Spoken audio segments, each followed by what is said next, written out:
కారంచేడు దుర్ఘటన జరిగి 41 సంవత్సరాలు పూర్తయిన సందర్భంగా శుక్రవారం ఏలూరు నగరంలోని లేడీస్ లయన్స్ క్లబ్లో దళిత బహుజన ప్రజా సంఘాల ఐక్యవేదిక ఆధ్వర్యంలో కారంచేడు అమరులకు ఘనంగా నివాళులర్పించారు.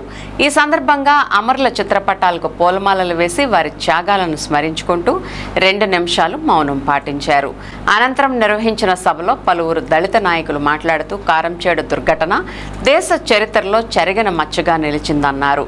ఇటువంటి అమానుష ఘటనలు మళ్లీ పునరావృతం కాకుండా దళితులంతా ఐక్యంగా పోరాటాలు సాగించినప్పుడే సామాజిక న్యాయం, సమానత్వం, దళిత హక్కులు సాధ్యమవుతాయని స్పష్టం చేశారు. రాజ్యాంగం కల్పించిన హక్కులను పరిరక్షించుకోవడంలో ప్రతి ఒక్కరూ చైతన్యవంతంగా ఉండాలని పిలుపునిచ్చారు.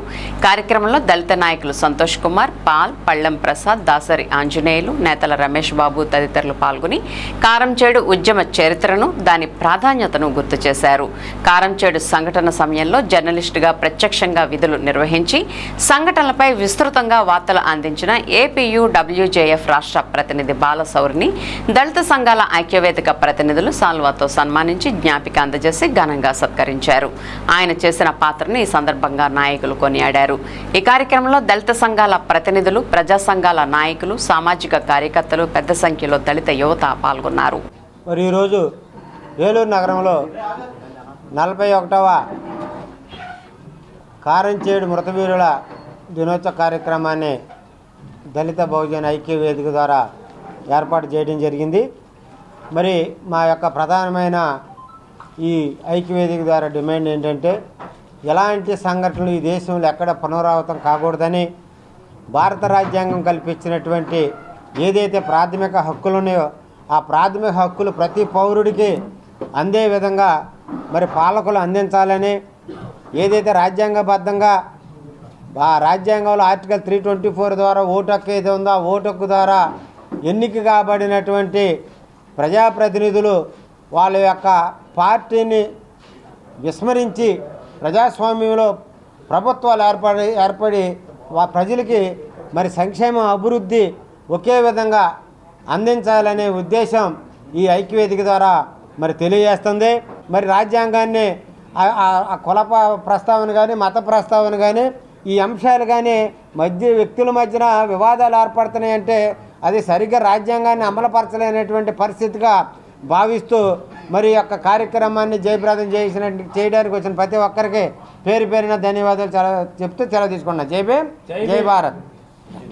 మనందరికీ తెలుసు, పార్లమెంటులో, అసెంబ్లీలో వాళ్ళే ఉంటున్నారు, మంత్రి వర్గాల్లో వాళ్ళే ఉంటున్నారంటే వాళ్ళు గెలిచారు. వాళ్ళే చేశారంటే చిన్న ట్రిక్ ప్లే చేశారు. వాళ్ళు బయట అనైక్యత కొట్టారు.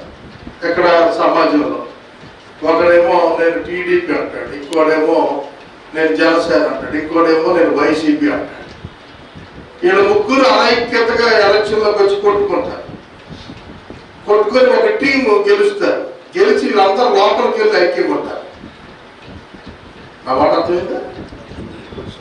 బయట కొట్టుకుంటారు, లోపలికి వెళ్ళి ఏమవుతారు? ఐక్యం అవుతారు, ఒకరినొకరు కాపాడుకుంటారు, ఒకరినొకరు ప్రోత్సహించుకుంటారు, ఒకరికొకరు కాపాడించుకుంటారు, ఒకరినొకరు డెవలప్ చేసుకుంటారు. మనమేమో ఆ ఐక్యత సాధనలోనే మిగిలిపోయాం తప్ప ఐక్యత సాధన చేత కాలేదు. చాలా మంది చాలా రకాలుగా డిమాండ్ చేశారు, ఈ కేసుని వేరే చోటకి బదలాయించండి, ఇక్కడ సాక్షుల్ని ప్రభావితం చేసే అంశాలు జరుగుతున్నాయి, అయినప్పటికీ కూడా ఈ ప్రభుత్వాలు అటువంటి పని చేయలేదు. ఎందుకు చేయలేదు? Political power is a master key అన్నారు బాబాసాహెబ్ అంబేద్కర్. మరి అటువంటి పొలిటికల్ పవర్ మనకుందా? లేదు. మన అన్న సంతోషంగా చాలాసార్లు చెప్తుంటాడు, తమ్ముడు సంఘటితం కావాలి, పోరాటాలు చేయాలి, పోరాటాలే శరణ్యం, పోరాటం చేయకుండా ప్రశ్నించకుండా ఏది కూడా మనకి రాదు అని.